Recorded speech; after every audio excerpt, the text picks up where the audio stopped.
Welcome back to the Inside Blood podcast, the show where we cut through the noise and dive straight into the science shaping tomorrow's healthcare. I'm Rob Corney from GC Biosciences. This is Calum Gore, who I'm with.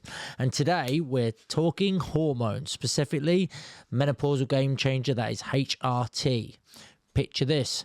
Last year, England alone dispensed 11 million HRT prescriptions, because around 13 million women in the UK are peri or post-menopausal right now, and they're demanding better solutions.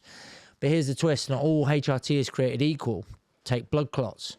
Oral combined continuous therapy cranks up the risk by 61%. Switch to patches and gels, and that risk practically goes down to vanishing. So the root is also the main recipe and what we're going to do about it. So in this episode, we're going to unpack personalization and how to match the right formula to the right woman at the right time, safety versus symptom relief, navigating risks without sacrificing the quality, future tech from precision blood analytics to AI-driven dosing, or whether you're a clinician or a curious patient or just hormone hungry for knowledge, stick around. We'll arm you with the facts and maybe bust a few myths, so you can make the evidence-based decisions with confidence. Ready to get personal with HRT? Let's get into the bloodstream. I think HRT for women is actually something that every woman, when they come up to the point in life where they're starting to approach menopause, they should be really talking about it with their doctors. Absolutely. Just on the fact that we know that estrogen has a protective benefit, protecting women against dementia, which is really important because dementia is one of the leading, if not the leading cause of death in women in England, and I think it's been that way since 2011, overtaking cardiovascular disease. We know HRT has a benefit, but there's something called the estrogen paradox. If I can get this right, it basically means if a woman goes through the menopause and waits 1 year before she starts HRT, then she starts HRT, it actually increases the risk of dementia. However, if she takes HRT pre-menopause or during menopause, she still gets the continued benefit of estrogen protecting her against dementia.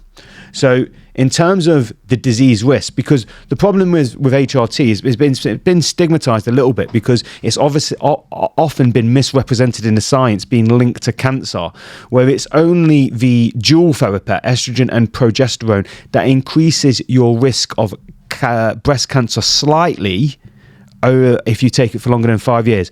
But that risk is nothing compared to the risk of the protective benefits of estrogen when it comes to dementia. But if you take and if you just take the estrogen version of HRT, there is no risk of cancer. In actual fact, some studies have shown that it can be protective against some cancers. And I think it's exactly it. And I think we've got to weigh up the benefits compared to the negatives. So some of the benefits, like you say, Alzheimer's protection, absolutely. Secondly, what you've got is you got the fact that estrogen will communicate directly with bone building cells. So absolutely. So bone protection, hugely. Bone protection is massively important, especially when we think about the hip fractures and hip and falls is absolutely massive in the elderly. And I say elderly, you're 60, 70 years old, you could have hip problems for sure if you have brittle bones. And then going on from there is mood regulation. Symptom relief. If people feel low on mood, you can have that close correlation between serotonin, and that's really a lot of the time the main reason will be weight management, and it will be serotonin. Like serotonin will basically mood regulation. So it's hugely important for those. So they should, but are they choosing the right version? So I mean, you spoke about that in terms of there was oral. So now if we talked about the cancer risk. So the cancer risk has definitely been misrepresented in science. So just to be a quick clear up on that, if you take dual therapy, you have a small increased risk of breast cancer, very small if you've been taking the dual therapy for over 5 years. If you take the oral therapy of just estrogen, there is no risk of cancer, breast cancer. that actually shown, it's actually the opposite. It's been shown that there is a decreased risk. However, we've got to talk about something else, and that is obviously blood clots, which is something we've been talking about.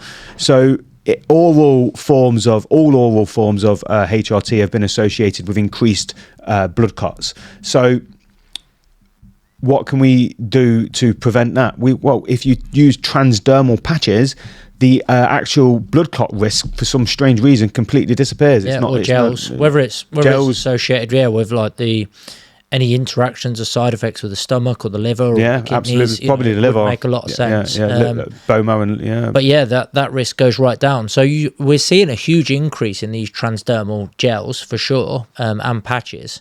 And it seems to be the preferred option.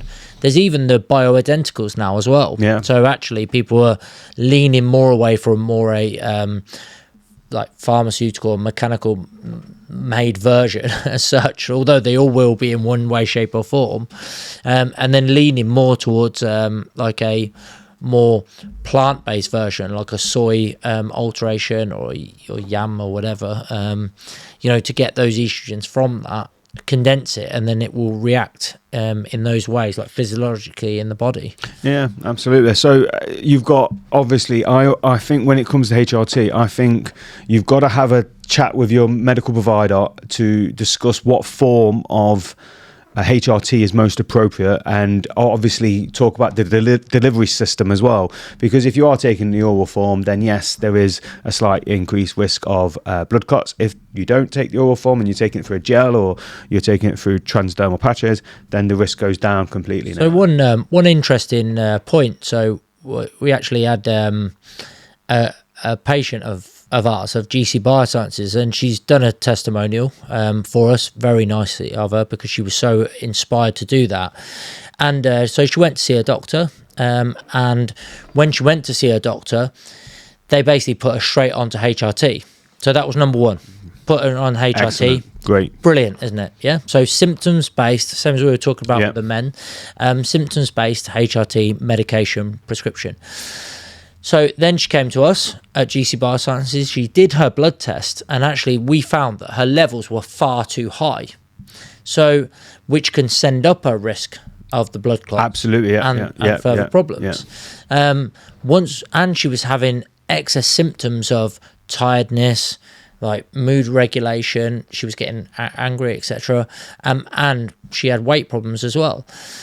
Once she did her bloods, she then found she stopped taking it and then started taking iron instead. All of a sudden, she felt so much better. So again, we're leaning back onto this. If you're not assessing, you are guessing. Absolutely. And it's the same as what we was talking about in the men. Before, not only, so have your conversations about HRT and test when it comes to HRT, but you should also always make sure the foundations are built on. Have you got your diet sorted? Do you have any nutritional deficiencies? Are you exercising? Are you overweight? Because if you're overweight or obese, or you've got a higher percentage body fat than you should, that's probably going to negatively affect your hormone profile. Yeah. And I think this is why it's so important when we're looking at bridging the gap between medicine and like nutrition and healthcare and support mechanisms like we offer. Yeah, which is what we do. Which is exactly what we do, and what we've done for 13 years. Because we're not saying these guys, the doctors, are doing a terrible thing. They're using the resources that they've got, which is very limited time and a lot of pressure from someone to say, oh, what about giving me some sort of pill to resolve this? That is, that's the key, right? So then they become a dispensary. So what we're then trying to do is say, right, actually test your bloods, get a proper prescription, but then get the support behind that. Yeah, that's exactly right. So we're not trying to say these guys are doing wrong, although they obviously definitely did wrong. Yeah, absolutely are, yeah.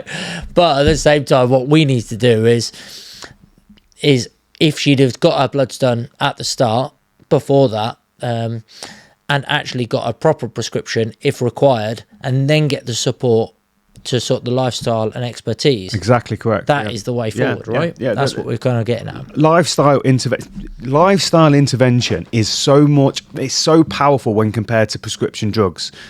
Yeah. If you can intervene at the correct time, prescription drugs are not going to be needed unless we're talking about TRT and HRT.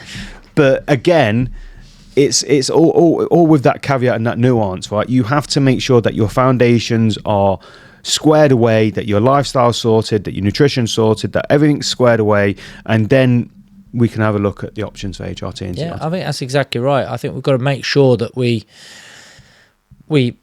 really assess someone properly, take the time, get some really good blood test data, and then start to support some of these and underlying all our testing is done with the with medical clearance completely. So we have a complete medical team overviewing every single patient and client. Yeah, I think that's so important. Yeah, I think that's good. I mean, it's really good. I feel like we've covered that nicely. Yeah. So we'll wrap that up. So we're both proponents for men taking TRT and women taking HRT. We love it, and you guys should all be supporting your partner. If they want to take TRT, that's fine. If they want to take HRT, that's fine too. It's the same thing.